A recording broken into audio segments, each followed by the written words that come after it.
Hey everyone, welcome back to the channel. Today, I will show you how to convert USDT in Binance.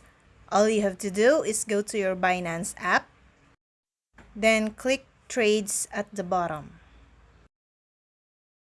Now at the top, click on Convert at the left side.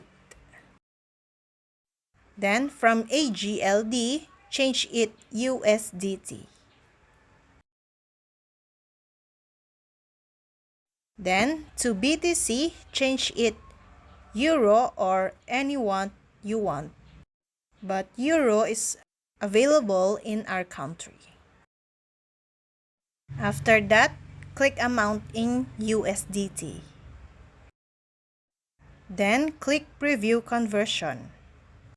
So, from 50 USDT, you will receive 45 something in Euro. And there is no fees. After all, click on deposit. And that's all. I hope this video helped you guys.